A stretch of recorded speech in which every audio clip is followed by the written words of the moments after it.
Betapa Yesus yang dikasihinya bayar dosa gantikan kita.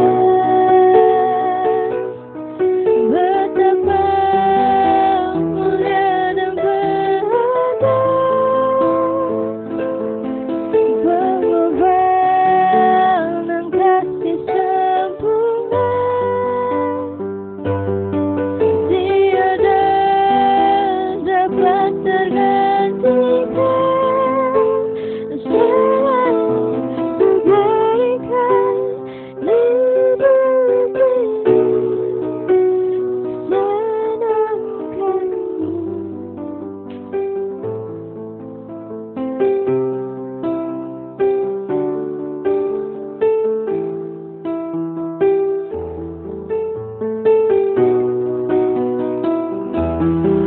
Betapa mulia dan berharga pengorbanan kasih sempurna. Tiada dapat tergantikan selain kuberikan hidup ini senangkanmu.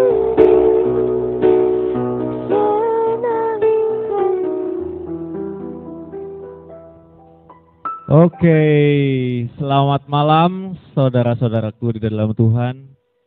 Salam kasih dalam Kristus. Malam ini kita bertemu lagi dalam acara Lembutkan Hati. Di sini saya Theo dan kita sedang berada di acara Lembutkan Hati. Malam ini topiknya itu cinta uang atau bersahabat dengan mamon. Jadi mamon nggak melulu tentang uang, tapi ada hal-hal lain. Apa saja? Nanti kita bisa lihat lebih jauh apa itu mamon. Dan malam ini di depan saya ada seorang pengusaha yang luar biasa, ibu dari pimpinan Yayasan Abra Harvest Ministry dan juga pemilik usaha All About Harvest. Selamat malam, Ibu. Iya, gimana kabarnya, Bu? Malam, baik puji Tuhan. Baik, puji Tuhan. Iya. Kita kan tahu ya, Bu, hidup di dunia ini kan pasti membutuhkan uang ya, Bu ya. Iya. Iya. Namun seiring berjalan itu manusia itu jadi membutuhkan uangnya itu lebih lagi. Jadi nggak ada barometernya mungkin. Saya membutuhkan uangnya itu seberapa banyak dan akhirnya mereka cinta dengan uang itu, Bu. Nah, ini kalau boleh tahu, boleh cerita sedikit, Bu. Apa Ibu itu sudah pernah merasakan nikmatnya dunia gitu dengan segala yang ada? Sebentar ya, ini ribet banget sama mic-nya nih. Maaf, Aduh, maaf penonton. maaf ya, saya nggak terbiasa pakai mic ini. Saya sedikit kampung. Jadi, Apa-apa. gini loh, ini mana sih mic-nya? Oh, ini dia. Jadi tadi ya menikmati uang ya. Iya, betul. Ini jatuh lagi. Ini kumaha sih? Ya, bentar ya. Oke, dah. Oke. Jadi menikmati uang ya. Apakah saya pernah mengalami nikmatnya uang? Iya, gitu betul. maksudnya. Oke. Jadi gini loh. Setiap manusia itu kan pasti butuh uang gitu loh. Bahkan kadang-kadang kebutuhannya itu over tuh dalam arti targetnya jadi uang. Jadi kita hidup itu bukan untuk sesuatu, tapi untuk uang, bekerja untuk uang, hidup untuk uang, ya kan? Iya. Apa-apa uang. Iya, Dan betul. memang kita nggak bisa pungkiri bahwa hidup ini perlu uang, Iya. ya. Untuk membeli sesuatu itu perlu uang. Bahkan kita di dalam rohani pun tidak mungkin kita membeli sesuatu atau pelayanan itu bayarnya pakai firman. Oh iya. Ya kan, Iya, pasti iya. bayarnya pakai uang, Pakai ya uang, kan. iya. Kalau misalnya kita mau melayani di daerah di mana di A sampai Z gitu, daerah-daerah yang diutus oleh Tuhan, itu kan beli tiketnya pakai uang. Iya, Benar kan? Iya, Nah, ya, betul. itu. Jadi apakah saya pernah menikmati merasakan nikmatnya uang? Oh ya sangat gitu loh. Uang Iya. itu kalau kita menikmati secara dunia itu sangat nikmat. Iya. Nikmat. Karena apa? Makanya ada pepatah yang mengatakan apabila kamu punya banyak uang, kamu bisa membeli dunia. Membeli dunia, wow. Ya kan? Iya, iya, iya. Nah, itu. Jadi makanya kenapa rata-rata orang dunia hidupnya hanya untuk mencari uang. Uang. Hidupnya hanya untuk mencari uang. Dan kenikmatan yang saya peroleh dari uang itu banyak. Saya mendapatkan harga diri. Saya mendapatkan posisi, dihormati orang. Kamu percaya nggak? Kalau kita nggak ada uang, siapa yang mau deket sama kita? Wah, kayaknya sih nggak ada. Semut aja deh. lari kan? Iya. Tapi kalau kita banyak uang, jangankan orang yang tidak kita kenal gitu loh. Orang yang istilahnya mungkin benci sama kita pun di depan kita mereka baik karena kita banyak uang, ya kan? Iya. Nah, jadi itulah kenikmatan-kenikmatan yang dijanjikan oleh uang. Iya. Eksistensi diri, harga diri, kehormatan, kekayaan dan semuanya itu segala sesuatu itu dibungkus secara dunia itu yaitu. Dan kalau manusia mau nikmatin itu, ya memang secara daging itu nikmat. Iya. Jadi nggak bohong kalau ada orang bilang, gue punya uang, gue nggak bisa nikmatin, ya berarti dia orang yang blow on kalau saya bilang. Jadi buat saya manusia itu secara dunia pasti menikmati yang namanya uang. Dan banyak hal yang bisa dipakai oleh kita lakukan dengan uang. Membeli mobil mewah, membeli rumah, membeli jalan-jalan ke luar negeri, ya kan? Terus ini kemana lagi nih Theo? Nah, terus jalan-jalan ke luar negeri, ya kan?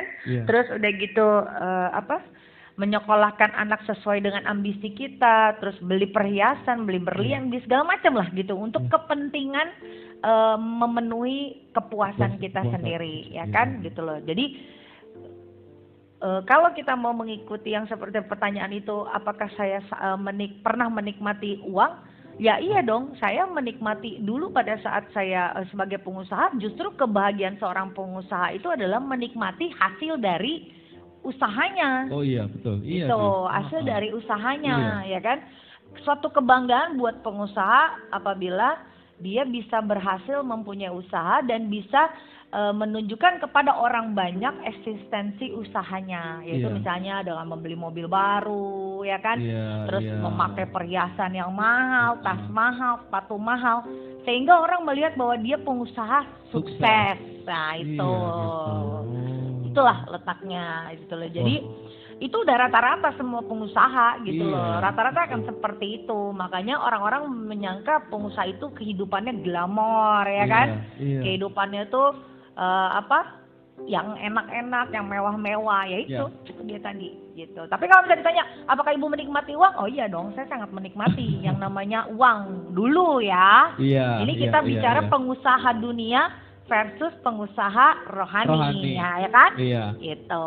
Wah, itu emang benar sih, jadi banyak sekali gak cuma pengusaha sih, pekerja kalau emang dia punya kelihatan dia berhasil itu emang dari uang. Uangnya banyak itu berarti dia berhasil, nggak punya uang berarti dia bukan pengusaha atau pekerja yang berhasil. Begitu. Nah, ini Bu, berarti kan ini Ibu yang dulu dan sekarang pasti sudah berbeda dong, karena sudah merenungkan tentang firman. Dan menurut Ibu itu yang sudah dirasakan dan dialami, apakah semuanya itu bermanfaat atau sia-sia Ibu menurut Ibu? Saya yang dulu pengusaha yang secara dunia ya.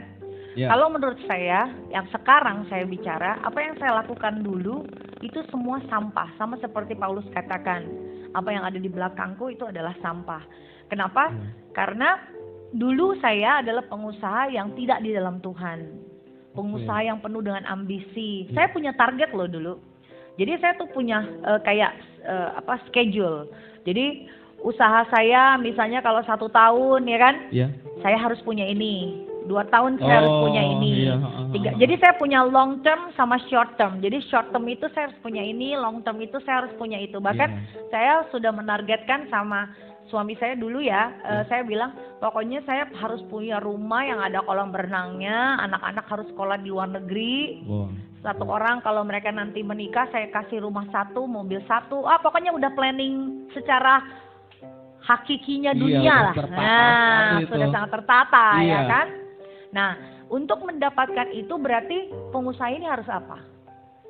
kepala jadi kaki, kaki jadi Kepala. kepala. Oh iya. Untuk mendapatkan itu kan tidak gratis. Iya. Emangnya ada uang turun dari langit kan nggak mungkin. Nah, jadi harus dibayar dengan apa? Yaitu tadi bayar harganya apa? Kerja keras boleh, sangat. Tapi kerja yang over itu tidak.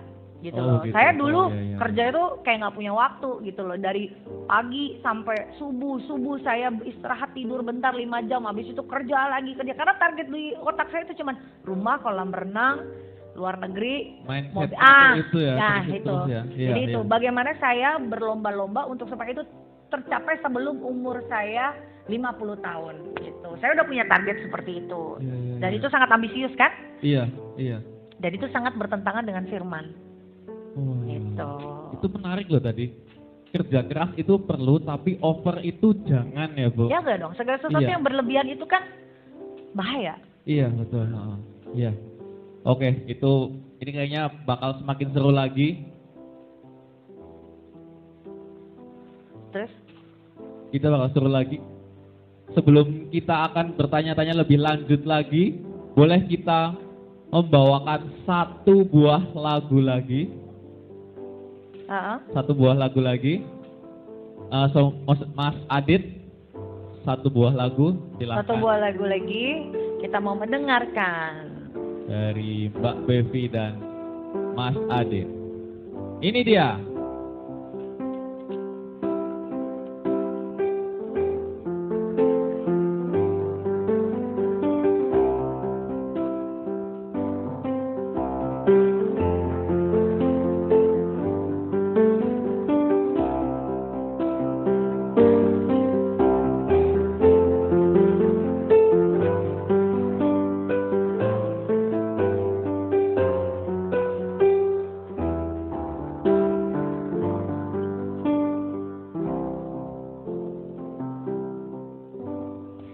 Saat ku tak melihat jalanmu, saat ku tak mengerti rencanamu, namun tetap ku pegang janjimu, berharapanku hanya padamu.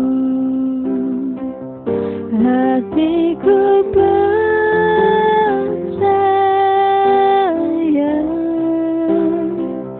hatiku percaya,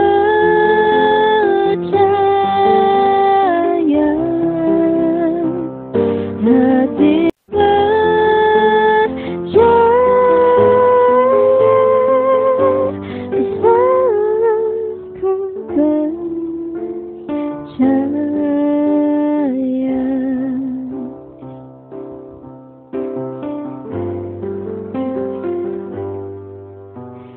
saat ku tak melihat jalanmu, saat ku tak mengerti rencanamu,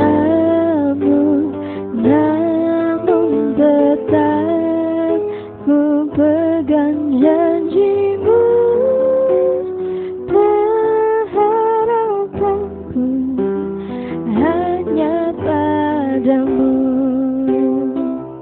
Hatiku percaya,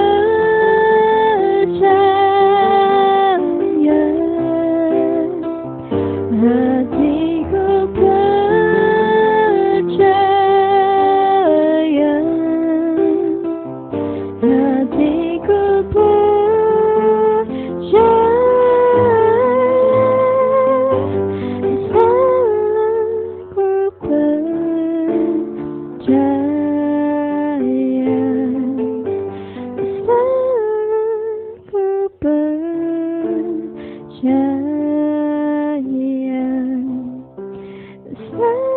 Hatiku selalu percaya kepada Tuhan Yesus Kristus. Luar biasa dari Mas Adit dan Mbak Devi. Ya, kita boleh lanjut lagi ya, Bu? Ya, boleh. Boleh sudah. Oh ya, monggo. Ya, tadi kan Ibu sudah menjawab bahwa kalau kita sudah merenungkan firman itu, semua yang ada di dunia ini tuh sia-sia ya Bu ya. Iya betul. Sia-sia.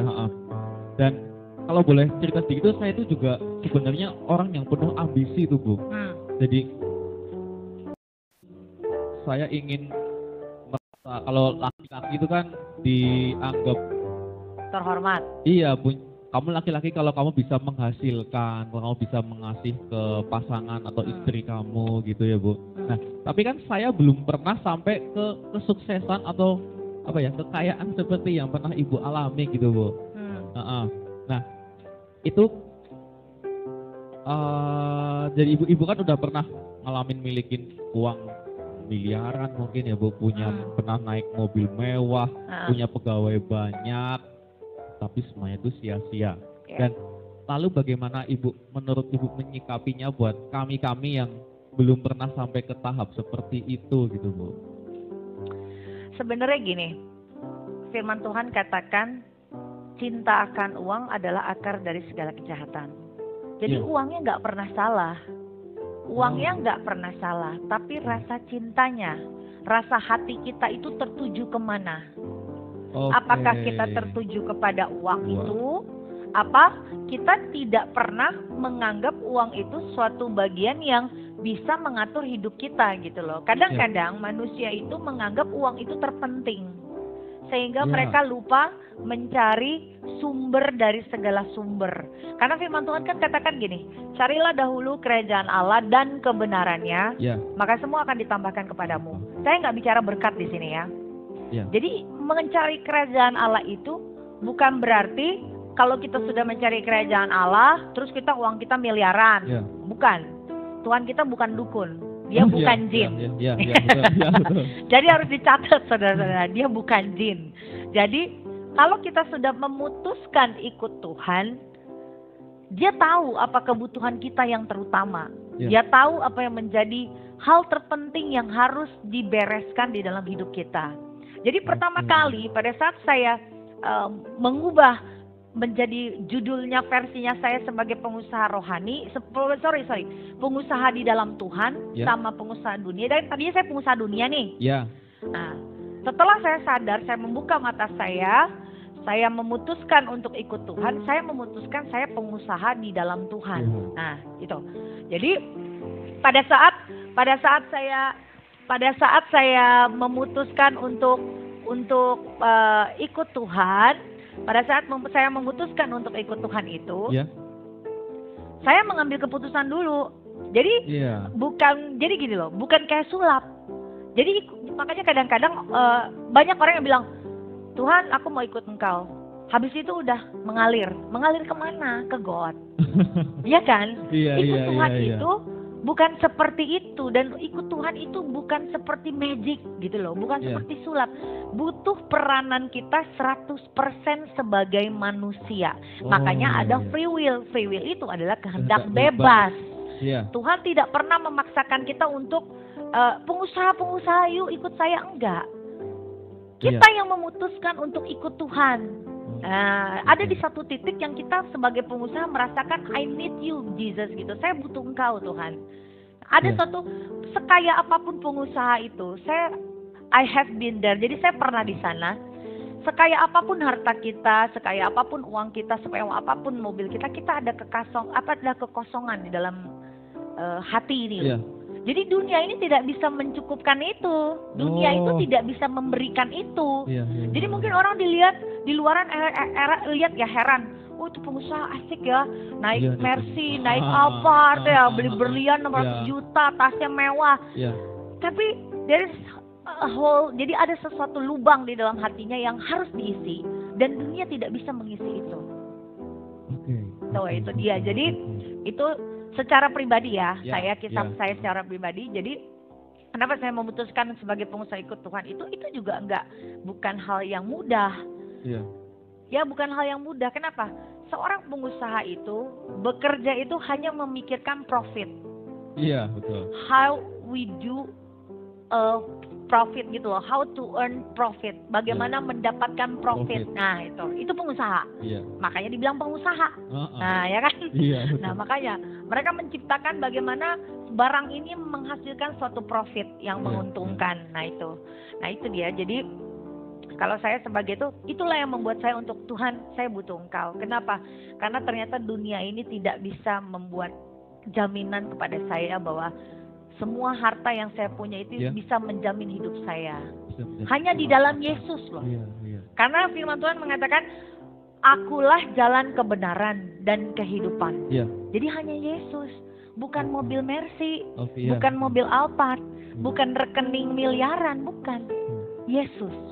Jadi bagaimana kita mengambil keputusan? Kan Iya. firman Tuhan sudah ada. Iya. Keputusan kita yang ambil dong. Iya. Jadi Yesus itu bukan otoriter gitu loh. Dia memberikan kita kebebasan. Iya. Mau ikut saya apa tidak tergantung pengusahanya. Iya. Nah itu Oke, oke. sama kayak Theo, tergantung kamu mau mengikut Yesus apapun keadaanmu, apapun keadaan ekonomimu, itu nggak mengambil peran di dalam kita mengikut Yesus. Jadi gini loh, keputusan itu tidak tergantung keadaan. Iya. Nah itu. Jadi tadi pertanyaan apa? Saking jawabnya saking terlalu. Nah, karena saya excited gitu loh. Iya, Saya begitu, jadi. sangat bersemangat untuk men-sharingkan ini supaya Iya. banyak pengusaha-pengusaha yang matanya terbuka. Jadi Iya, bukan iya. hanya menumpuk uang, tapi Iya. menumpuk harta di surga, itu aja. Jadi buat mereka yang apa namanya? Oh, baru tahap saya ingin punya uang banyak, saya ingin sukses, saya ingin kerjaan saya. Percaya itu akan jatuh dalam dosa. Ya. Karena Ya, saya ya. juga seperti itu dulu. Oke, iya betul. Karena betul. keinginannya sudah dunia banget ya, Iya. pengen kaya gitu loh. Sementara firman katakan bersahabat dengan dunia itu melakukan perseteruan dengan Allah. Berani banget tuh manusia mengadakan perseteruan Iya. dengan Wah, Tuhan. Itu dia yang menarik itu. Berani banget manusia. Iya, berani banget kan? Bener nggak? Iya. Berarti kan kayak ngajak musuhan kan? Iya. Nah ya udah. Mengadakan perseteruan dengan sang pencipta. Waduh, itu luar biasa berani itu. Itu terlalu berani kalau saya bilang. Ya, jadi buat saudara-saudara dalam Tuhan, ini Ibu cuma men-sharingkan, Iya, tetap kalian, no judging. Iya. Tidak ada mau menilai orang. iya betul. Dan satu lagi keputusan Keputusan ada di iya, tangan tetap saudara-saudara bagi sendiri. saudara-saudara kalian. Walaupun Ibu pernah mengalami atau mempunyai kekayaan yang luar biasa, tetap ada kekosongan di dalam hatinya. Gak ada yang bisa mengisi kecuali Yesus. Yesus Kristus.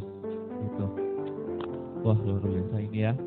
Dan ada lagi Bu pertanyaan Apa? satu dulu. Hmm. Sebagai manusia yang masih hidup di dunia ini itu hawa nafsu kan pasti ada ya Bu. Oh ya? ada dong. Aku Sampai juga sekarang nangkep masih ya. ada. Nah, itu jadi walaupun Itu yang menunjukkan kita manusia. iya, Ya. jadi walaupun sudah ikut firman pun ada aja godaan Ada iblis dong. selalu berbisik-bisik dalam telinga, dan semakin pintar itu iblis membisiknya. Kadang Ya. itu juga dibungkus dalam rohani juga Ya, ya Bu. benar. Nah, itu bagaimana sih Bu cara mensiasatinya itu Bu? Gini, saya juga kan manusia Theo. Jadi kita ini semua pengusaha ini manusia gitu kan. Bahkan jangan pengusaha, pendeta itu manusia loh. Iya. Nah, bohong kalau mereka ditanya tidak punya nafsu. Nafsu. Nafsu itu bukan secara seksual, bukan. Secara kebutuhan, Ya. ya kan? Heeh. Secara melihat dunia. Karena gini, kita hidup di dunia kan nih. Ya. Kita melihat dong, Iya. teman kita naik mobil, Nah, ya betul, kan? iya. Terus udah gitu, tiba-tiba nih kita lihat, wah di scroll medsos gitu kan, Instagram, wah yang tadinya dianya belum sukses, kenapa dia bisa sukses, ya kan? Ada yang Ada iri hati, jalan-jalan ke luar ya negeri. ada iri hati. Iya. Makanya kenapa semua media sosial saya matiin, Oke. saya matikan. Ah. Kenapa? Karena buat saya daging itu lemah, Iya. ya kan? Daging itu lemah, kelemahan saya di duit. Iya. Ya, saya ini punya kelemahan. Saya nggak tahu apa saya doang, apa semua ibu-ibu ya. Kalau saya sih mengakui ya. Jadi kelemahan saya itu uang gitu. Jadi istilahnya cenderung mata duitan gitu ya. Iya. Nah, mengapa setelah ikut Tuhan itu saya matikan semua medsos saya, Iya. karena di dalam medsos itu kan ada teman-teman saya. Ya. Tiba-tiba misalnya teman-teman saya pergi ke luar negeri, ya Ah. kan? Saya Iya. lihat, ya kan? Padahal saya punya duit, Iya. bisa dong saya pergi ke luar negeri, Sangat ya bisa kan? dong. Nah, tapi karena saya sudah memutuskan ikut Tuhan, berarti apa yang saya punya bukan milik saya. Oke. Saya tidak punya hak untuk mengatur segala sesuatunya sesuai kehendak saya. Makanya lagunya suka-sukamu Tuhan, bukan suka-suka saya. Iya. Nah itu. Heeh. Makanya Betul. lagu suka-sukamu Tuhan itu harusnya kita hayati dengan dalam gitu loh. Itu lagu dalam banget loh. Suka-sukamu Tuhan, ya kan? Apapun akan kurelakan. Iya. Ya kan? Prakteknya, waduh nangis-nangis darah. Aduh. Sebenarnya kita ini hamba. Jadi gini loh. Kalau kita sudah ikut Tuhan, kita harus tahu dulu posisi kita ini siapa. Iya. Kita ini adalah hamba. Hutang kita sudah dibayar Iya. oleh darah yang mahal. Iya. Jadi kita nggak boleh suka-suka kita karena kita ini hamba. Berarti Iya. bosnya siapa? Yesus kan? Iya. Nah, berarti kalau udah bosnya dia, apa-apa kita harus tanya dong. Iya. Boleh kesini nggak bos? Boleh beli ini nggak bos? Boleh ini nggak bos? Ya dong. Iya. Karena apa yang kita punya kan dia yang ngasih. Iya. Nah, jadi nggak boleh seenak-enak kita lagi, nggak boleh kayak dulu. Kalau saya dulu ya, saya beli mobil beli aja, Iya. beli Alphard ya kan, 1M beli ya Iya. kan, jalan-jalan ke luar negeri, ayo berangkat langsung beli tiket bla bla bla pergi gitu kan. Iya. Iya. Udah nggak gitu lagi gitu loh. Sekarang ini itu namanya menyangkal diri. Iya. Jadi bagian ikut Yesus itu adalah menyangkal diri, mengosongkan diri, sama memikul salib. Memikul salib itu bukan hanya sekedar teori, oh Tuhan saya mau ikut Engkau, saya mau pikul salib. Betul. Oh enggak, pikul salib itu adalah pada saat kita ada duit, kita tidak bisa mempergunakan itu menurut kedagingan kita, itu udah menyangkal diri. Wah, iya. Contoh ya, Iya, iya. misalnya saya hobi traveling, saya pengen keliling dunia. Umur 50 tuh saya sudah punya target dulu, saya harus sudah mengelilingi dunia ini dari A sampai Z. Tapi karena saya sudah ikut Tuhan, saya nggak bisa dong melakukan itu. Karena apa? Yang saya lakukan itu kan hanya untuk kebanggaan diri saya sendiri. Iya, betul. Nah, jadi saya harus apa? Tuhan, apa yang kau mau, yang kau rencanakan dengan uang yang ada. Berarti apa? Ya itu tadi, saya support pelayanan suami saya, ya kan? Yang dia sudah mendapatkan 100% mau melayani Tuhan, memberikan hidupnya gitu kan. Dan untuk itu pun, itu gak gampang untuk merelakan uangmu dinikmati oleh orang lain. Iya. Butuh hati yang rela. Jadi hati yang rela itu harus kita latih. Jadi nggak mungkin hati yang rela itu tiba-tiba ujuk-ujuk muncul. Kamu berdoa, misalnya saya berdoa, Tuhan berikan aku hati yang rela, besok dapat. Enggak. Itu harus dilatih. Magic Ya, itu ya. itu harus dilatih. Banyak Iya. yang magic sekarang. Iya. Banyak ajaran yang magic. Iya. Jadi, iya makanya. Jadi kita harus latih. Iya. Dengan apa? Yaitu tadi, menyalipkan daging sama memikul salib, menyangkal diri, itu adalah bagian dari mempunyai hati yang rela.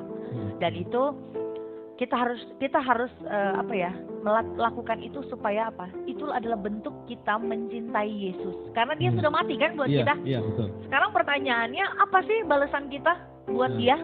Iya. Selain memberikan hidup kita nih, hidup kita nih apa? Berarti apa?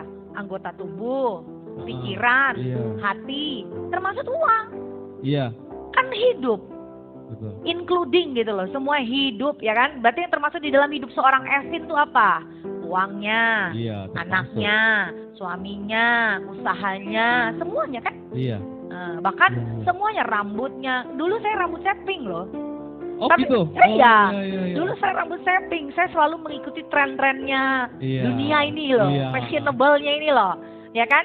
Iya. Beruntunglah saya mempunyai suami yang tidak pernah mengkritik gitu loh. Padahal pada saat dia pelayanan pun rambut saya masih pink. Wow. Iya. Dan bukan berarti, misalnya ada pertanyaan, Bu, emang nggak boleh rambut diwarnain? Ya sah-sah aja, itu kan pilihan masing-masing, ya kan? Iya. Tapi teguran Roh Kudus itu kan kita yang merasakan. Iya, pasti ada teguran. Pasti juga. ada yang, jadi Roh Kudus itu gunanya menghajar, menegur, dan mengubah. 3 hal itu. Jadi kalau kita sudah ditegur, keputusan ada di tangan kita. Iya. Ya kan? Kita mau terima apa enggak? Iya. Nah, udah gampang. Ikut Tuhan itu sebenarnya mudah. Iya. Yang susah itu hati yang keras. Iya. Manusianya yang bikin susah karena dia punya hati yang keras. Jadi untuk ikut Yesus Kristus tuh hati yang rela, apa namanya, Nyakal mau diri. menyangkal, mau memikul salib, itu udah cukup mewakili ya Bu. Iya dong, sudah gampang semua tuh. buat ikut Sudah semua. Yesus Kristus. Cuma dunia itu sangat menggoda. Betul. Makanya kalian harus terus merenungkan firman, itu kuncinya salah satunya. Oke. Setelah ini kan Ibu selain pengusaha kan juga istri dari pimpinan Yayasan Abra Harvest Ministry. Nah, itu saya juga sudah merecek tentang Abra Harvest Ministry. Itu kan yayasan ini tidak menerima dana dari luar ya Bu? Nggak ada. Ini cuma dana dari... Emang ada ya? Kalau mulai sekarang ada nggak apa-apa. Oh gitu. Jadi ini kan... Siapa tahu kan dengan siaran ini. Tapi nggak bercanda-bercanda. Ya, jadi sementara ini kan dana Yayasan Abra Harvest Ministry itu cuma dari usaha Ibu ya, Bu, All About Harvest. Nah, Ibu tuh gimana untuk mensupport? Tapi nanti kita ada satu buah lagu lagi dari Bevi dan Adit. Oke. Ini dia. Yes.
Oke, sesuai dengan rencanamu saja Tuhan, kita cukup percaya aja.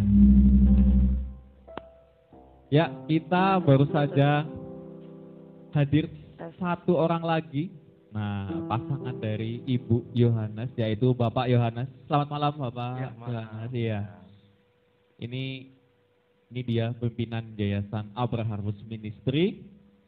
Nah ini Bu, tadi kan saya kan bertanya, Ibu kan juga pengusaha dan juga donatur tunggal kali ya Bu ya, supporter tunggal dari Yayasan Abrahamus Ministry Bu. Jadi kan kita sudah belajar tentang mamon itu nggak melulu tentang uang, juga ada kesuksesan dan lain-lainnya. Tapi kita emang butuh uang. Iya, nah ini Ibu selaku pelaku usaha yang pastinya pengusaha itu kan orientasinya dengan profit ya Bu, dengan untung. Tapi Ibu juga aktif dalam pekerjaan Tuhan, khususnya menyupport dana yayasan ini Bu. Nah, padahal suami Ibu atau Bapak Yohanes kan tidak berpenghasilan ya. Ini emang Bapak ini hamba Allah yang berbeda dengan pendeta pada umumnya. Dia tidak menerima PK atau tidak menerima apapun penghasilan dari gereja-gereja yang kita datangin. Itu. Nah, itu berarti emang benar-benar cuma dari usaha ini untuk menyupport yayasan ini ya Bu. Nah, itu kok Ibu kok mau gitu loh Bu? Ya. Kalau dulu ya, saya sebelum memutuskan untuk ikut Yesus secara pribadi, istilahnya tuh bukan menjadi orang beragama, tapi menjadikan kekristenan itu adalah gaya hidup gitu kan. Nah, pada saat itu mungkin pada saat dia memilih untuk menjadi seorang hamba Tuhan, saya orang yang pertama yang menolak 100%. Wah, karena buat saya, hamba Tuhan itu nggak punya duit, nggak ada duitnya. Maupun dia terima PK dari gereja-gereja yang dia datang. Misalnya dia khotbah nih, dapetnya paling berapa sih? 5 juta, ya kan? Sekali khotbah, anggaplah sekali khotbah, ya kan? Kalau saya kan otak saya pengusaha, saya udah hitung-hitungan nih, ya kan? 5 juta sekali khotbah di gereja besar misalnya, seminggu misalnya 4 kali khotbah, 5 juta kali 4 cuma 20 juta, ya kan? Nah, punya anak 2, ya kan nggak mungkin itu tercukupi gitu loh. Apalagi gaya hidup saya dulu seperti itu, gitu kan? Buat saya no gitu loh, mendingan jadi pengusaha sukses gitu, ya kan? Tapi setelah saya memutuskan untuk ikut Tuhan, malah saya bangga. Saya bangga punya suami yang punya integritas. Jadi sekali Yesus ya tetap Yesus gitu loh, apapun yang terjadi. Karena saya bisa melihat kenapa suami saya integritas.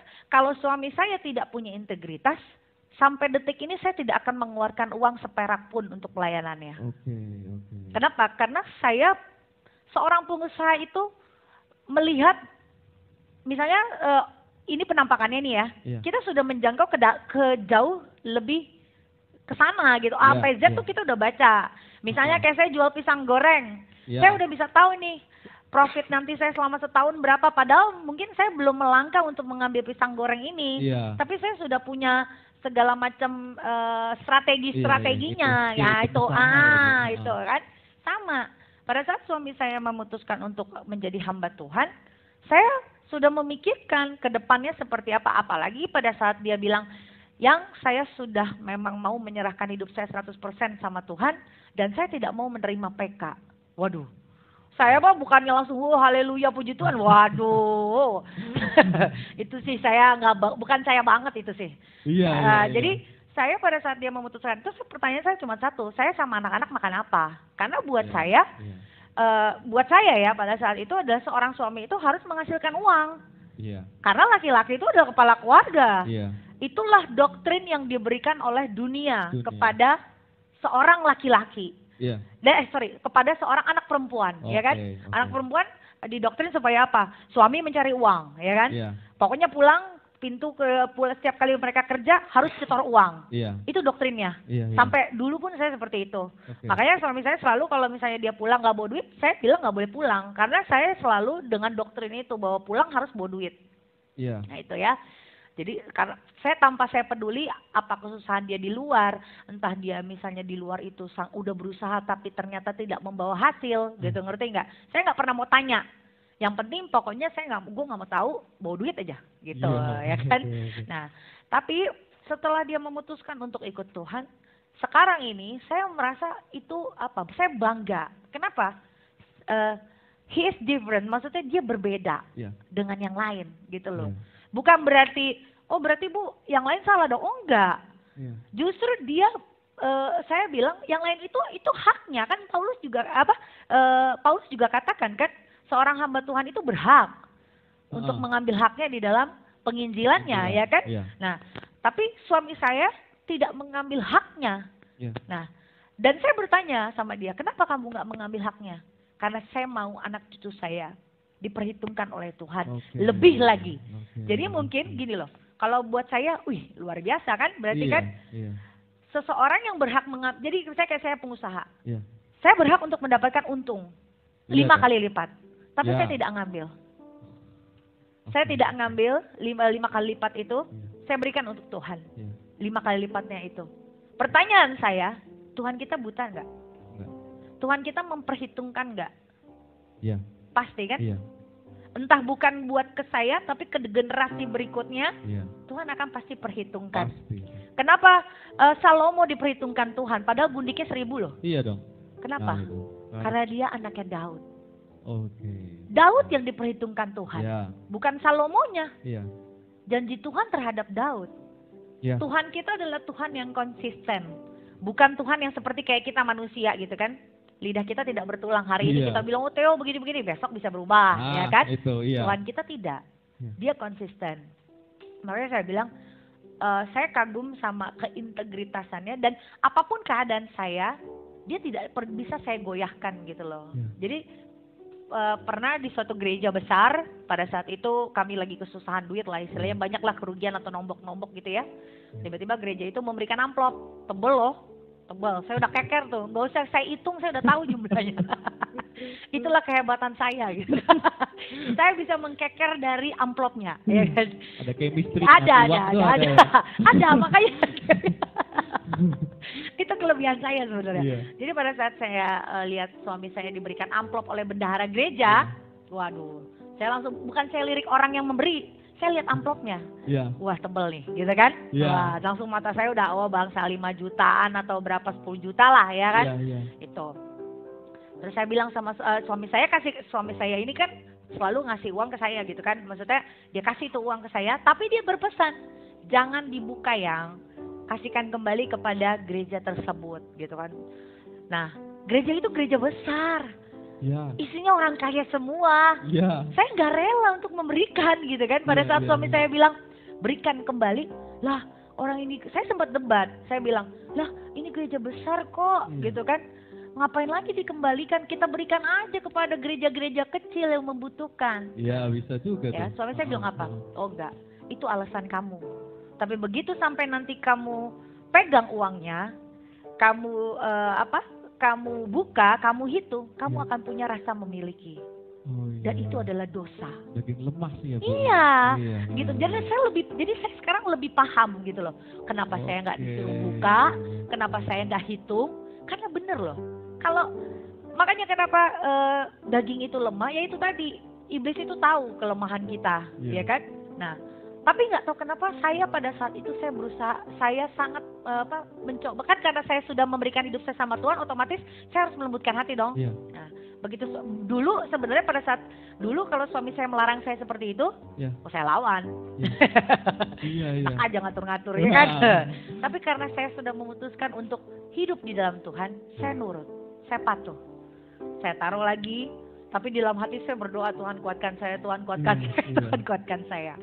Jadi pada saat saya kembalikan itu ke dalam kotak gereja, saya cuma bilang, Tuhan, dalam nama Yesus, Kau tahu apa yang menjadi kebutuhan kami, dan kami percaya Engkau tidak akan pernah meninggalkan kami. Disitulah letak iman saya, Tuhan. Karena saya mau melihat, Iya. saya mau menguji Tuhan saya. Saya pengen tahu apakah Tuhan yang saya sembah ini Tuhan yang salah. Iya. Nah gitu kan. Saya orangnya begitu soalnya. Nah, saya orang yang seperti itu. Makanya kenapa saya bisa nurut 100% mensupport pelayanan suami saya, bukan karena dia suami saya. Iya. Saya ini tipe pemberontak nomor 1, mungkin termasuk saya gitu loh. Istri pemberontak nomor 1. Kalau dicatat pasti nama saya ada. Nah, tapi karena saya melihat, saya melembutkan hati dan saya mengambil keputusan bahwa saya mau menganalisa. I want to know you, Jesus. Jadi aku ingin mengenalmu, Tuhan. Jadi saya perlahan-lahan berusaha untuk, oke, Tuhan, saya mau nurut. Tapi saya pengen lihat, Tuhan yang saya sembah ini salah nggak ya? Iya. Nah, itu loh. Iya. Saya pengen ngetes gitu kan. Dan ternyata Tuhan itu nggak pernah salah. Yesus itu selalu benar. Amin. Selalu benar gitu loh. Dia membuktikan kuasanya. Dia seakan-akan dia tahu bahwa pada saat itu saya mau mengetes dia. Oke, kamu mau ngetes saya akan buktikan kekuasaan saya. Jadi dia tunjukkan kedaulatannya kepada saya sehingga saya malu. Iya. Sehingga membuat saya jadi gini loh. Ya udah Tuhan, saya nggak mau lagi lah nantangin Tuhan gitu loh. Udah Tuhan, saya serahkan aja 100% sama Tuhan. Kenapa? Karena dia sudah menunjukkan cara-caranya yang ajaib di dalam menolong hidup saya gitu loh. Memang cara Tuhan menolong hidup saya sama menolong Bapak Ibu dimanapun kau berada beda-beda. Sama dengan hidup Theo juga beda-beda. Tergantung, ya itu tadi, Tuhan tahu kapasitas kita. Dan Tuhan tahu apa yang perlu kita butuhkan gitu loh. Bukan yang kita inginkan loh ya. Gitu, manusia kadang-kadang gitu. Yang diinginkannya yang nomor satu. Tapi pada saat keinginannya tidak terwujud, ngamuk-ngamuk sama Tuhan, ya kan? Tuhan. Nah itu, jadi pada saat itu saya percaya besokannya itu yang luar biasa. Terjadi pertolongan Tuhan yang luar biasa. Kalau menurut saya itu Tuhan bukan pertolongan ya. Kalau buat saya sih sebenarnya itu Tuhan mempermalukan saya. Mempermalukan saya dalam artian bahwa oh kamu masih ragu ya. Kamu masih mau mengetes saya ya. Nah, jadi bukan buat saya sih sebenarnya itu bukan pertolongan Tuhan. Itu terlalu kecil. Itu Tuhan pengen mendemonstrasikan bahwa dia adalah Allah. Jadi dia tunjukkan kuasanya. Dia kirim orang, ya kan, untuk mengajak kami makan, ya kan, mengajak kami makan dan kami bayangan saya, oh nggak mungkin ini, nggak ada dah ke bayangan saya kami akan mendapatkan amplop dari bapak ini, nggak ada. Nah, tapi setelah kami diajak makan, beliau menitipkan amplop kepada suami saya, ya kan? Pada saat itu keadaan ekonomi kami benar-benar morat-marit. Jadi dikasih amplop sama suami saya dan suami saya memberikan kepada saya dan dia bilang apa? Ini baru dari Tuhan. Jadi kalau kamu mau pakai ini buat bayar uang sekolah yang udah nunggak 3 bulan, itu baru haknya gitu. Jadi intinya buat saya, kadang-kadang kan orang suka bilang ini, oh ini pertolongan dari Tuhan. Kalau buat saya sih enggak. Cuman pengen membuat saya malu aja gitu. Tuhan tuh pengen mempermalukan saya supaya gini loh. Evin, kamu masih ragu sama saya. Seperti itu. Jadi kamu masih meragukan saya yang adalah Allah. Saya akan tunjukkan kekuasaan saya, kedaulatan saya. Apa kebutuhanmu? Uang sekolah 3 bulan nunggak kecil banget. Gitu loh. Maksudnya dia cuma pengen mendemonstrasikan itu. Dan itu pada hari itu berhasil membuat saya malu. Dan pada saat itu saya putuskan, Tuhan, saya tidak mau khawatir lagi. Saya tidak mau takut lagi. Kenapa? Itu tadi meskipun corona ini, kalau bisa dibilang corona ini kan sebenarnya ini juga berimbas kepada setiap pengusaha ya. Bukan saya aja gitu. Banyak teman-teman saya yang WA, mereka mengeluh bahwa aduh gila corona ini kok kayaknya gak ada penghasilan apa sih. Sama, saya pun merasakan itu. Tapi satu hal yang membuat saya berbeda adalah firman Tuhan katakan janganlah khawatir akan hari esok. Ya udah nurut aja bro, gitu loh. Jadi iya ngapain gitu loh. Kadang-kadang manusia kan gitu ya. Dibilang janganlah khawatir akan hari esok. Dia pikirin 2 tahun lagi, ya lu stres. Ya iya gila kan. Jadi kan 2 tahun. Nah 2 tahun. Stresnya 2 tahun. Jadi kan mencari penyakit sendiri kan. Nah padahal firman Tuhan katakan janganlah khawatir akan hari esok. Sebenarnya simple, nurutin aja. Jadi ikut Tuhan itu butuh juga nurut. Jangan so pinter ikut Tuhan itu. Ikut Tuhan itu harus bodoh. Tapi bukan bodoh secara lahiriah. Ngerti nggak? Kan ada orang yang ya bodoh. Bisa kita ini pinter secara akademik. Ya bodoh aja sama Tuhan. Jangan so pinter gitu loh. Jadi apa Tuhan? Jadi seperti kita kayak manut ke komandan tuh. Siap komandan. Jadi apapun yang dikatakan seorang tentara kepada komandannya pasti akan berkata siap komandan. Gak mungkin bilang entar dulu komandan, gak pernah kan? Di dalam dunia pertentaraan ada yang bilang bentar komandan, gak pernah kan? Gak ada. Lalu bilang siap komandan, ya kan? Mau dia ngapain sakit perut, siap komandan, bener gak? Mau misalnya dia gak punya duit, siap komandan, ya kan? Nah itu dia, ikut Tuhan itu harus semilitan itu. Jadi makanya saya corona ini orang-orang pada bilang kok santai banget, ya memang harus santai. Mau diapain gitu loh? Ini kan wabah internasional, mau stres kan nggak mungkin. Anak Tuhan itu kan firman Tuhan katakan aku tidak akan pernah sekali-sekali meninggalkan engkau, aku tidak akan pernah sekali-sekali membiarkan engkau. Ya udah pegang, orang itu bos kita yang ngomong kok. Ya kan kalau bos udah ngomong begitu ya udah kita tinggal bilang siap komandan gitu loh, ya kan? Ya udah Iya, jadi waduh kalau tadi Ibu cerita yang ini ada uang di depan saya, tadi kan Ibu cerita Ya. saya uang tuh. Hmm. Nah, ini ada uang di depan saya nih. Nah, Hmm. respon kamu itu bukti iman kamu gitu ya Bu ya? Iya. Iya, ini mau Jadi, diapakan nih? Jadi Tuhan kita itu apa ya?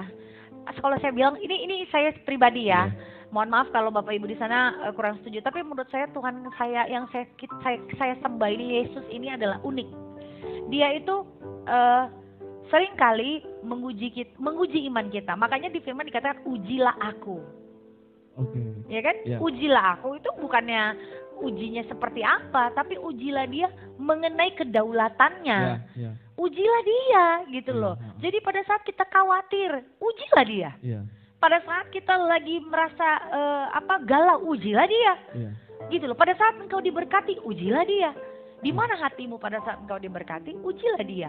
Ujilah dia itu adalah bukti suatu ketaatan kita kepada Tuhan. Kalau saya pribadi ya. Iya, iya. Jadi apapun situasi kita itu tidak menentukan kebahagiaan kita atau sukacita kita. Karena sukacita sama damai itu ditentukan oleh diri kita sendiri.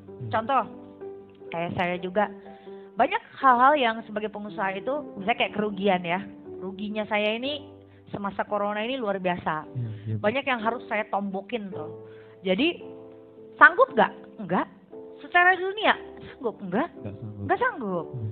Bawaannya pengen apa? Pengen ngeluh, pengen Iya. bersungut-sungut. Iya, Ya kan? Yang Iya. dilakukan oleh bangsa Israel kan bersungut-sungut. iya. Nah, saya pengen seperti itu. Tapi karena kita sudah menjadi dewasa secara iman, jadi tahapannya itu adalah kalau iman ya, bayi rohani, Iya, anak-anak, iya. dewasa rohani. Makanya dibilang Oh, dewasa rohani. iya, iya. Jadi dewasa rohani itu yang kita butuhkan. Yang kita butuhkan itu bukan makanan-makanan yang lembek, Iya.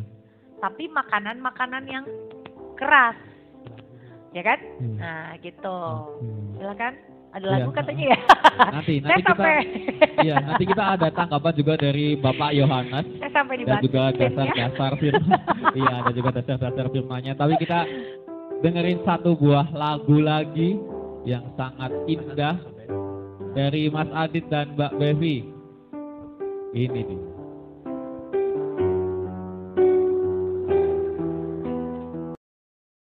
Tiap dibentuk, demikian hidupku di tanganmu dengan urapan kuasa-Mu. Ku dibaharui selalu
tes, oke.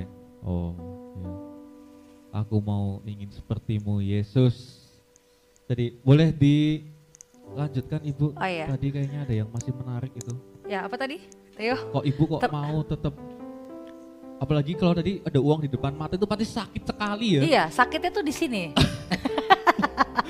Jadi kayak lagu tuh, sakitnya tuh di sini. Jadi untuk merelakan uang yang kita cari dengan keringat kita sendiri dan diberikan untuk Tuhan, itu butuh hati yang rela. Kenapa? Satu, saya tidak disorot oleh wartawan. Seorang pengusaha kalau dia memberikan secara dunia ya, kalau dia menyumbang itu pasti ada sesuatu hal yang dia kejar. Misalnya kayak saya nih, misalnya saya lagi pengusaha dunia nih ya, di dalam corona inilah misalnya, saya pengen dikenal nih oleh dunia, saya tinggal ngundang wartawan, ya kan? Nah saya ngundang wartawan, kumpulin deh berapa biji, ya kan? Saya taruh, saya sumbang 800 sembako, ya kan? Waduh semua liput, ya kan? Terkenal dong, kalau buat Harvest terkenal, saya terkenal, ya semuanya terkenal, dipuja-puja, ya kan? Nah, ya kan? Nah itu seperti itu. Pertanyaannya yang saya lakukan ini dan suami saya lakukan ini, satu, kami tidak terkenal. Boro-boro gitu, siapa yang kenal kami? Kan gak ada, ya kan? Yang kedua, kami tidak mendapatkan feedback, gak mendapatkan suatu keuntungan dilakukan ini gitu loh. Yang ada berkorban, seperti yang dilakukan oleh Yesus, bahwa Yesus datang untuk melayani, bukan untuk dilayani. Gitu kan, Yesus mati merelakan nyawanya, hidupnya hanya untuk kita. Nah berarti kita harus juga merelakan apa yang menjadi bagian hidup kita nih. Anak kita relakan, uang kita relakan, ya kan? Semuanya harus kita relakan gitu kan. Yang harusnya anak yang tadinya kita otoriter, misalnya kamu harus jadi dokter, kamu harus jadi ini, jadi itu. Sekarang gak bisa begitu. Kita cuma bisa menuntun mereka ke jalannya Tuhan. Habis itu suka-suka Tuhan, mau satu dibikin jadi pendeta kek, mau satu nanti dibikin jadi sales kek. Kita gak boleh menuntut dan membandingkan, misalnya oh papa dulu sukses kamu kok begini. Itu kan orang tua duniawi. Nah ya kan, anaknya dituntut untuk lebih dari, saya selalu didoktrin loh sama ibu bapak saya dulu. Bapaknya begini, anaknya harus lebih. Itu bagus, memacu semangat gitu. Tapi anaknya akan menjadi lebih keduniawian, lebih berambisi, ya kan? Dia lupa hidupnya ini dia tidak cari untuk Tuhan. Saya nih, saya baru ketemu Tuhan ini setelah saya diproses menikah sama bapak ini, karena menikah bapak ini kan rumah tangga saya kacau balau. Nah, di dalam kekacauan itu saya diproses Tuhan. Nah, ya kan? Selama saya masih jadi remaja seperti anak-anak saya ini, saya nggak ada yang kenal Tuhan. Saya cuma tahu sekolah minggu, gereja, persekutuan dewasa, anak muda, habis itu pulang, baca Alkitab, borok. Nah itu, jadi itu dia, segala sesuatu yang kita hasilkan di dalam hidup ini harus fokusnya, senternya Yesus. Itu, karena hidup kita adalah menggenapi firman-Nya. Itu kan nyanyi lagu, hidupku menggenapi firman-Mu. Hidup kita ini loh. Jadi kalau kita besok bangun, berarti tujuannya apa? Bukan menjadi kaya, menggenapi firman-Nya. Besok lagi kita bisa hidup, bisa bangun pagi-pagi hirup udara gitu ya. Terima kasih Tuhan, berarti hidupku hari ini menggenapi firman-Mu. Jadi bukan terima kasih Tuhan hari ini aku harus kaya. Terima kasih Tuhan aku harus beli Alphard. Terima kasih Tuhan rekeningku harus 5M. Enggak, menggenapi firman-Nya. Setelah kamu cari firman-Nya, itu urusan Tuhan, suka-suka dia dong. Mau kasih kita duit berapa. Tapi kan kita bisa makan. Hidup berdasarkan kebutuhan, bukan keinginan. Pertanyaannya bisa makan nggak? Bisa, ya sudah. Pemeliharaan Tuhan sempurna, itu jadinya. Wow, oke. Ya jadi itu kan tadi dari jawaban Ibu sebagai istri Bapak Yohanes dan juga penyupport tunggal Yayasan Abrahamus Ministry. Nah dari Pak Yohanes ini juga cukup menarik ini tadi diberi PK itu cukup tebal tapi Bapak itu menolak itu Pak, itu beda banget sama pendeta-pendeta lainnya gitu ya. Walaupun itu kan bisa juga buat pelayanan selanjutnya atau mungkin juga ya saya pokoknya juga berpikiran seperti itu tadinya. Secara rohani itu kan bisa juga, tapi kok Pak Yohanes mau untuk tidak menerima seperti itu Pak. Mungkin juga nanti ada dasar-dasar firman-nya gitu Pak. Iya. Monggo Pak Yohanes. Iya. Jadi kalau kita mau berbicara, ini hari ini mengenai temanya mamon ya. Ya. Mamon kan. Nah, kita harus tahu dulu mamon itu apa. Iya kan? Ya. Ya. Kita berbicara mamon itu bukan cuma uang. Ya kan? Jadi kalau kita bicara secara apa yang kita lihat itu harta, kekayaan, yang semua itu sumbernya dari uang, itu salah satu adalah bagian dari mamon. Nah, yang menjadi bagian lain dari mamon itu juga adalah kesuksesan, kesombongan, keberhasilan. Jadi secara menyeluruh mamon itu adalah suatu hal-hal yang duniawi. Jadi setiap manusia yang memuaskan dirinya itu dengan perbuatan-perbuatan daging, perbuatan-perbuatan duniawi, nah itu dia sudah cinta akan mamon. Ngerti ya? Makanya dikatakan coba dipersiapkan untuk Alkitab di Lukas 16 ayat ke-9 coba. Lukas 16 ayat 9. Lukas 16 ayat 9. Boleh minta tolong dibaca. Lukas 16 ayat 9. Dan aku berkata kepadamu, ikatlah persahabatan dengan mempergunakan mamon yang tidak jujur, Ya. supaya jika mamon itu tidak dapat menolong lagi, kamu diterima di dalam kemah abadi. Ya, saudara sekalian dimanapun berada, kalau kita dengarkan ini, dan aku berkata kepadamu, ikatlah persahabatan dengan mempergunakan mamon yang tidak jujur. Ya. Kalau kita renungkan, kita hayati firman ini, maka kita akan memahami bahwa apa? Bahwa kita mengikat persahabatan dengan menggunakan, kan gitu. Jadi bukannya bersahabat dengan mamon itu, tetapi bersahabat dengan menggunakan. Gitu, menggunakan mamon. Nah, menggunakan mamon yang tidak jujur. Kenapa dikatakan di firman Tuhan itu yang tidak jujur? Karena mamon ini tadi kesuksesan, keberhasilan, kekayaan, ya, semuanya itu yang dibungkus seolah-olah sepertinya itu bisa memberikan kenikmatan, memberikan keselamatan, padahal realisasi atau kenyataannya tidak. Gitu loh. Maka mamon yang tidak jujur. Makanya banyak manusia termasuk saya dulu juga itu memiliki ambisi untuk memperoleh kesuksesan, menginginkan sesuatu yang menurut saya itu suatu kenikmatan dunia, maka saya mengejar itu, ya kan? Mengejar mamon yang tidak jujur itu. Tetapi ketika kita sudah ada di tahapan seperti itu, sudah ada di dalam sesuatu yang menurut orang dunia itu suatu kenikmatan, ternyata saya tertipu.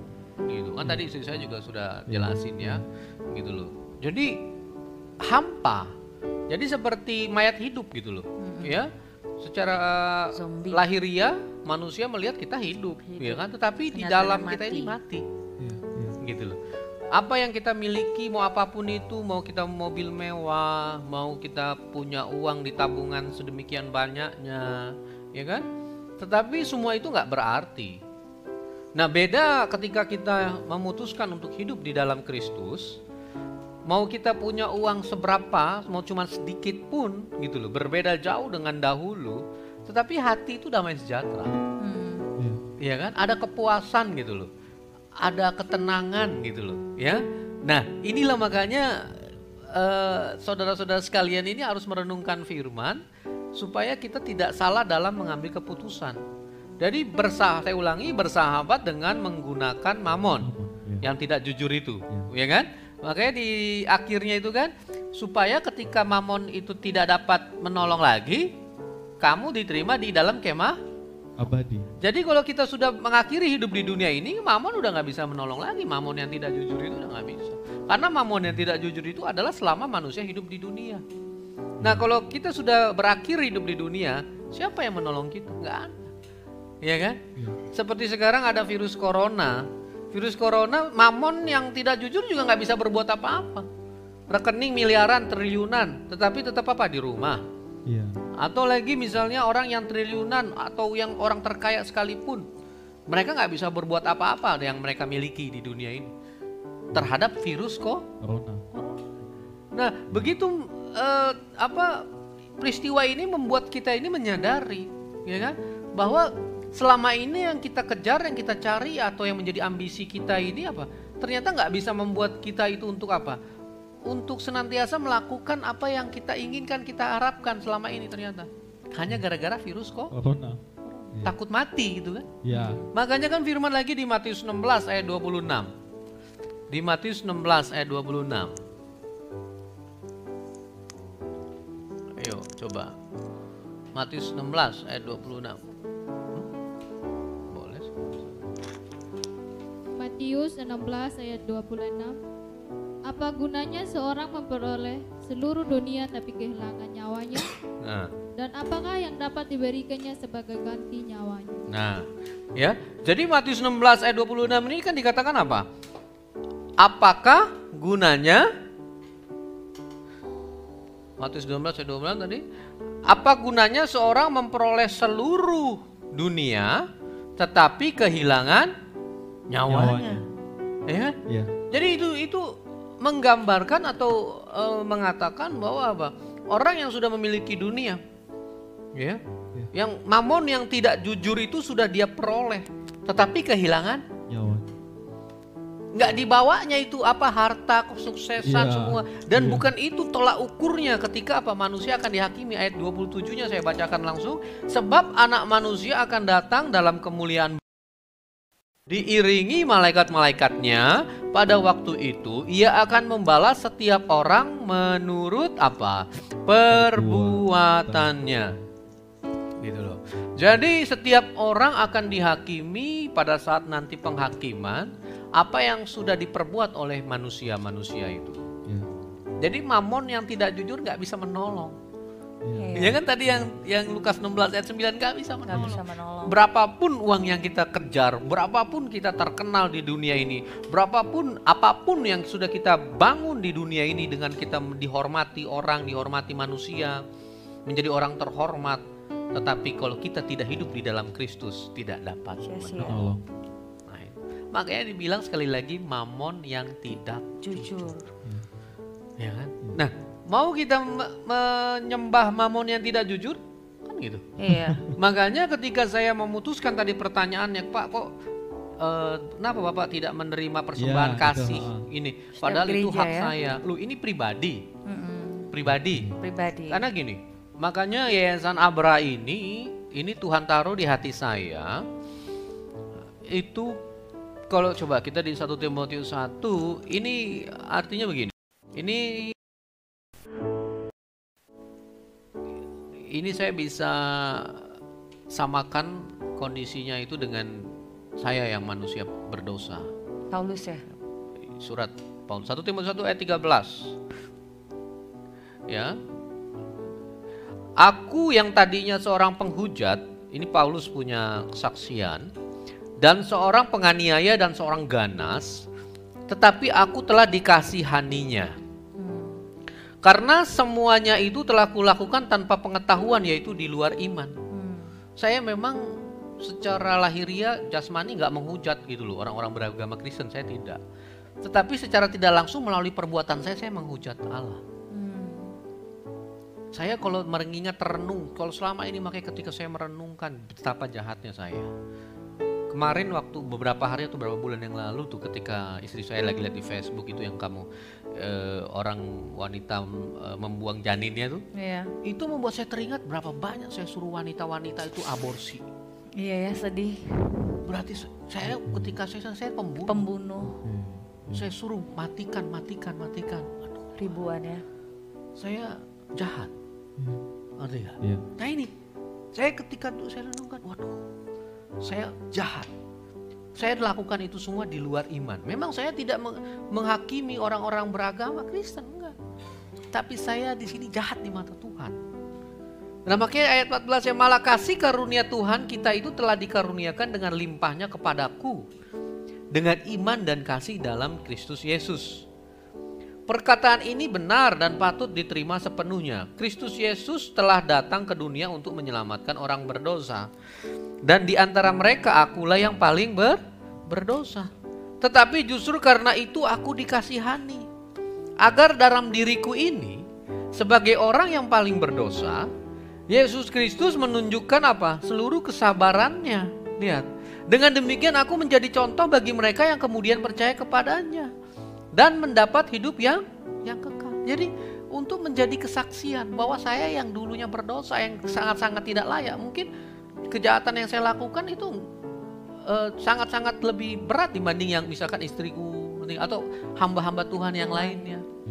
Karena hamba-hamba Tuhan yang lainnya rata-rata kebanyakan mereka memang yang misalnya hidupnya itu mungkin kejahatannya nggak seperti yang saya lakukan, meskipun ada, ya kan?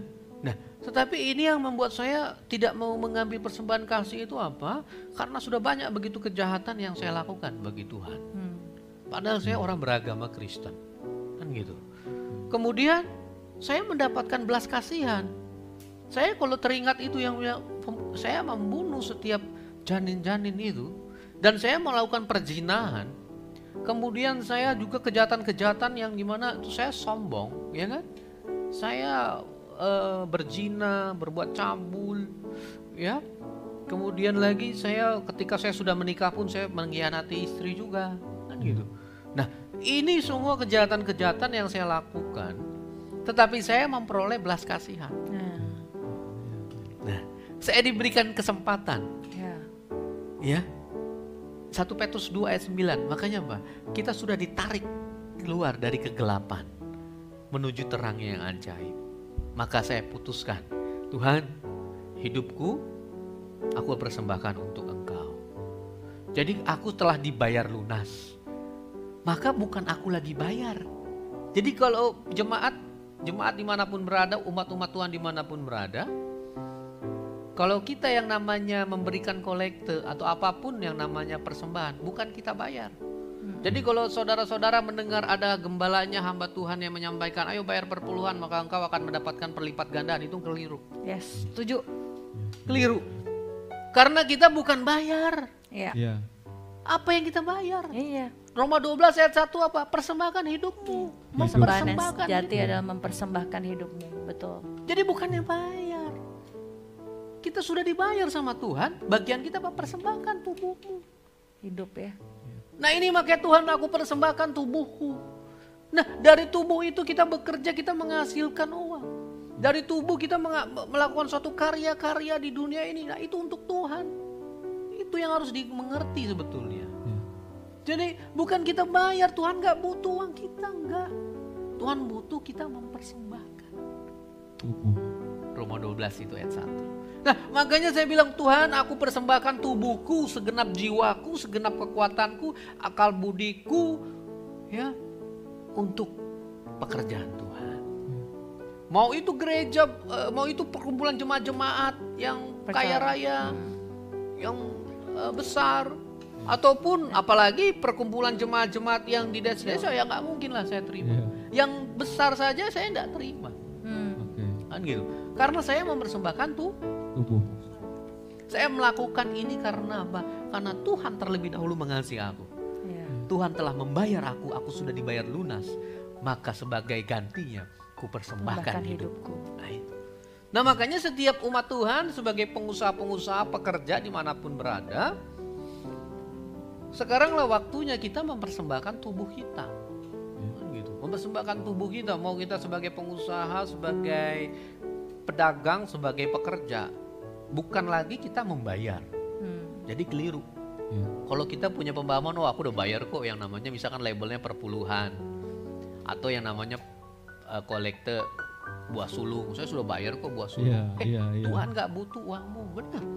Saya bilang Tuhan gak butuh. Lo yang menciptakan kita siapa sih? Tuhan. Sama seperti orang tua kepada anak. Ibu melahirkan anaknya, mendidik gini-gini, ibu gak butuh uangnya mereka. Iya. Nggak butuh uangnya mereka, butuh hidupnya ini benar. Benar, ya.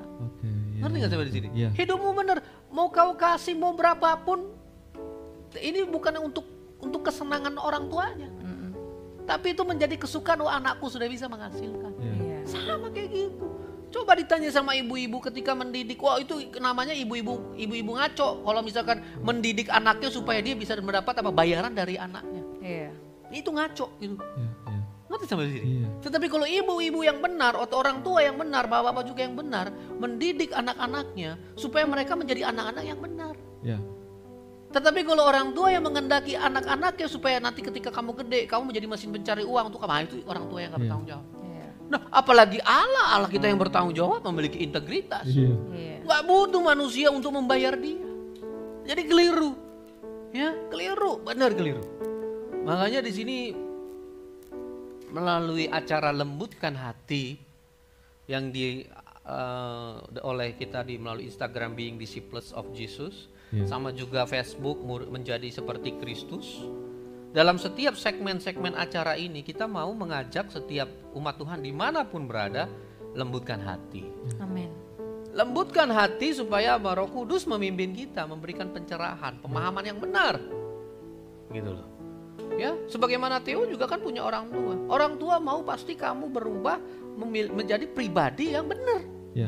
Benar kan? Iya, Nggak butuh uangmu. Coba ditanya jujur aja. Iya. Iya sih. Dari hati ke hati, Pak, Mama Papa pengen aku mau kasih uang atau pengen kamu hidupnya benar. Betul.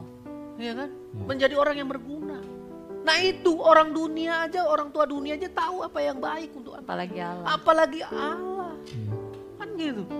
Jadi udah kita tinggalkan itu pemahaman seperti itu yang bilang, oh saya bayar, oh yang penting saya sudah kasih kolektor kok, saya sudah bayar itu per bulan, saya sudah bayar itu persembahan syukur, saya sudah bayar itu diakonia, tapi kita tidak mempersembahkan tubuh kita. Saya harus bilang apa? Ngaco itu. Keliru gitu. Gitu loh. Tetapi kita harus mempersembahkan tubuh. Artinya segala mulai dari pikiran, perkataan, perbuatan, kita harus semua sesuai dengan firman. Gitu. Makanya sekali lagi di sini kesimpulannya itu adalah apa? Cinta mamon. Ya. Bolehkah? Kita semua jelas mengetahui nggak boleh. Ya. Iya. Tetapi banyak Kenyataannya. prakteknya. Nah, Banyak prakteknya manusia itu apa? Terselubung. Hmm. Bahkan di dalam perkumpulan jemaat-jemaat itu juga yang mulai dari hamba Tuhan itu juga itu terselubung. Mereka nggak tahu. Makanya saya bilang sama tim, sama istri saya juga, kita jangan pernah menghakimi, jangan pernah untuk kita melihat kekurangan orang lain. Kita fokus kepada diri kita sendiri. Sudahkah diri kita ini serupa Seperti Kristus. Nah itu. Kalau ada perkumpulan jemaat-jemaat atau hamba Tuhan yang fokus kepada dirinya, yang dimana itu untuk apa? Menyenangkan banyak jemaat, menyenangkan telinga, bukan menyenangkan Tuhan. Kemudian yang fokus kepada apa? Kepada kebangunan atau kepada gereja yang adalah bangunan yang menurut pemahaman, mempercantik, mempermegahkan, memperbagus bangunan-bangunan yang tempat perkumpulan itu. Tetapi tidak membangun gereja yang sesungguhnya adalah apa? Jemaat-jemaat itu sendiri. Ya, saya bilang sudah kita berdoa saja untuk mereka. Iya kan? Nah, makanya kembali di sini, bagaimana supaya kita itu bisa mempraktekkan bahwa apa? Kita tidak boleh cinta mamon, bahwa kita tidak boleh bersahabat dengan mamon yang tidak jujur itu. Lembutkan hati. Nah, lembutkan hati. Maka firman Tuhan yang mendidik, yang mengajarkan kita, yang menuntun kita kepada keselamatan, ya, keselamatan yang kekal, yaitu hanya di dalam Yesus. Maka apa? Ketika kita melembutkan hati, seperti tadi saya dengarkan istri saya bilang, yang dulu yang kita naik mobil mewah, Hummer, Mercy, ya kan, Mercy S-Class, SLK. Tapi terkadang aku juga suka itu ya, error juga. Maksudnya gini loh, walaupun kita sudah melayani Tuhan, kadang-kadang ada banyak manusia yang merasa dirinya enough, cukup gitu kan. Kayak udah cukuplah Tuhan, saya melayani Engkau gitu ya. Nah, kadang-kadang kan bukan. Kadang-kadang itu sudah menjadi zona nyaman kita. Dengan kita melayani Tuhan, kita berpikir sudah memberikan yang terbaik. Padahal sebenarnya semuanya itu kamuflase gitu. Contoh kayak saya ya. Saya kemarin sempat ikut melayani suami saya. Ya ikut